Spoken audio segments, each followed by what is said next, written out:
everyone, it's Cecilia. I'm at Siwa and I'm hosting an event for single mothers to help them understand mental health and practice self-care. And I really look forward to the rest of the event.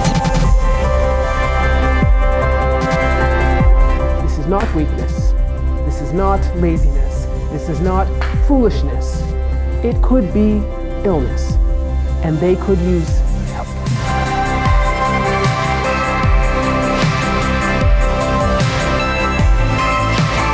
You can advocate for yourself and say, listen, I know myself, and I am not okay. And make sure you remember that.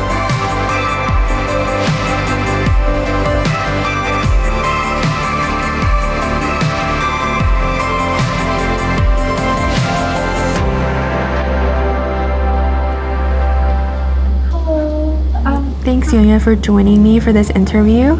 So basically, just to recap, this is a project led by the Calgary Immigrants Women's Association, and we are basically trying to raise awareness about the mental health issues that single mothers experience and raise awareness for the general public in terms of how we can support single mothers better. What do you think are some of the most overlooked mental health struggles that single mothers face? I would say that exhaustion is the most prominent condition that every single mom face. They actually face a lot of challenges, but the most important one is financial struggle. Single mothers, they tend to take up the sole responsibility of taking care of their children. What happens to them in most cases is that they tend to have low-paying job. The qualification they have back home is not recognized here in Canada. Another issue they have is limited access to health services, and this can be as a result of language barrier. Right. They don't know where to find help, as the hotline, usually they are English speaking. That's why we need to advocate for more hotlines in multi-language, in their native language. Founding one-on-one, easy to access online follow-up counseling is another way to help them. They are not able to express themselves. Even some of them even face discrimination because they know, oh, well, I'm going to be discriminated, and then, no one is actually ready to listen to me. They don't even know they have all the resources out there, to even seek for legal assistance that could be of help to them. And another issue is social stigma and isolation. They are in a new environment entirely, so they don't tend to have enough support, desire that they require. I think that some of them may consider their experience as a failure. So they choose to stay away from their acquaintances in the beginning. And some of them think that receiving help from people around makes them feel like a second-class resident.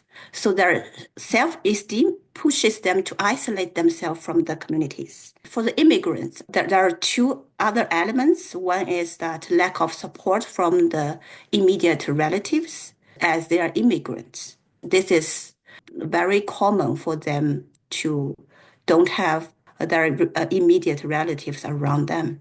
What do you think are some of the long-term health impacts to single mothers for neglecting their mental health struggles or not seeking help?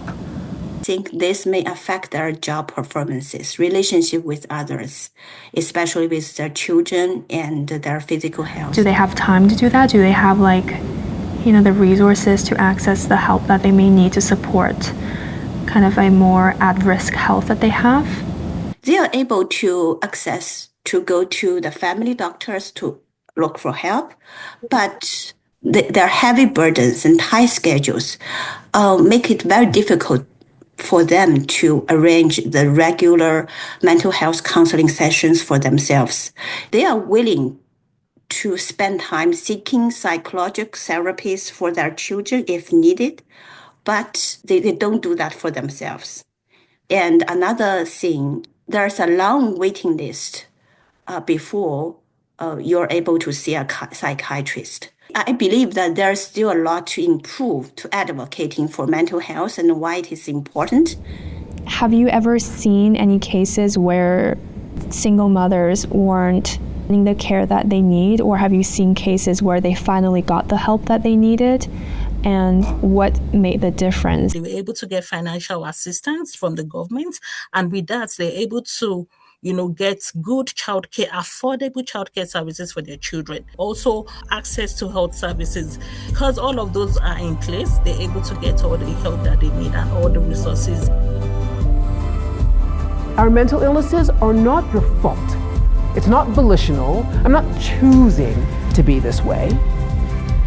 They're illnesses, they're diseases. I understand the fact that, there's discrimination out there, there's stigma, but they still shouldn't feel isolated. They should be able to speak up, irrespective of all the challenges that they're going through. In as much as they are trying to cater for their family, it is also important to prioritize their own health, because if they're healthy, then they will be able to take good care of their children. The illnesses are real.